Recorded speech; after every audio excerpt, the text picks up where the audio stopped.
ایک روایت ہے کہ حضرت داؤد علیہ السلام کی قوم کے 70,000 آدمی سمندر کے کنارے ایلا نامی گاؤں میں رہتے تھے، اور یہ لوگ بڑی فراخی اور خوشحالی کی زندگی بسر کرتے تھے۔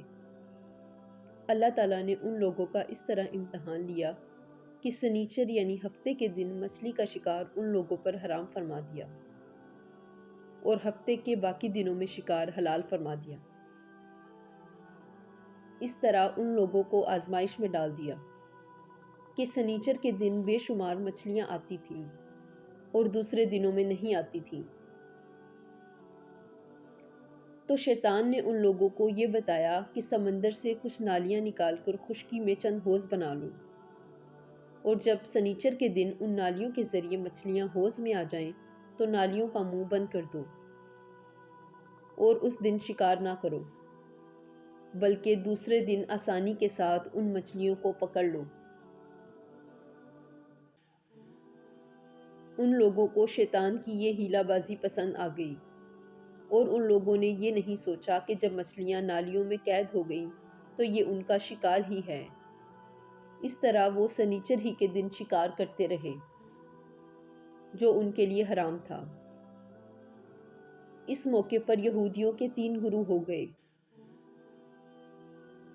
کچھ لوگ ایسے تھے جو شکار کے اس شیطانی عمل سے منع کرتے رہے اور ناراض و بیزار ہو کر شکار سے باز رہے، اور کچھ لوگ اس کام کو دل سے برا جان کر خاموش رہے اور دوسروں کو منع نہیں کرتے تھے، بلکہ منع کرنے والوں کو یہ کہتے تھے کہ تم لوگ ایسی قوم کو کیوں نصیحت کرتے ہو جنہیں اللہ تعالیٰ ہلاک کرنے والا یا سخت عذاب دینے والا ہے۔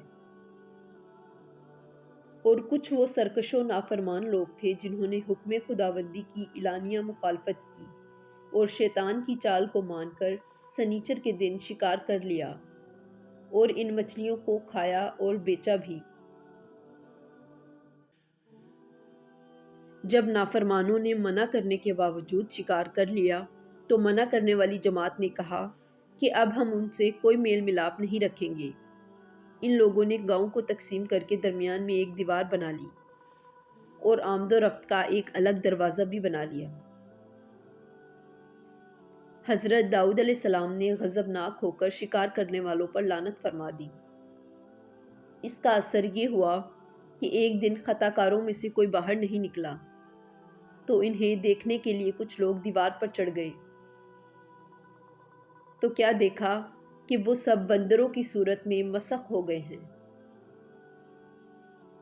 اب لوگ ان مجرموں کا دروازہ کھول کر اندر داخل ہوئے، تو وہ بندر اپنے رشتہ داروں کو پہچانتے تھے اور ان کے پاس آ کر ان کے کپڑوں کو سونگھتے تھے اور زاروں قطار روتے تھے، مگر لوگ ان بندر بن جانے والوں کو نہیں پہچانتے تھے۔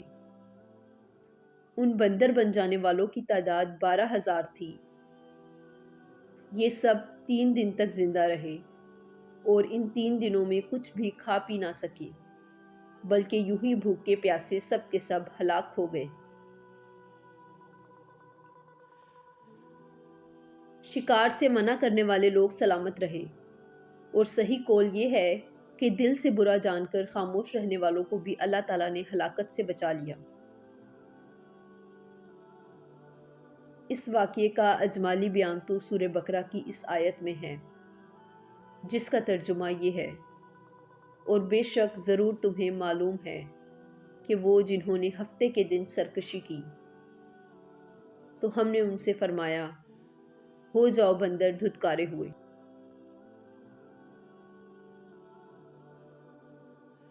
اور مفصل واقعہ سورہ الاعراف میں ہے، جس کا ترجمہ یہ ہے: اور ان سے پوچھو حال اس بستی کا جو دریا کنارے تھی، جب وہ ہفتے کے دن حد سے بڑھتے، جب ہفتے کے دن ان کی مچھلیاں پانی پر تیرتی ان کے سامنے آتی، اور جو دن ہفتے کا نہ ہوتا نہ آتی۔ اس طرح ہم نے انہیں آزمایا تھا۔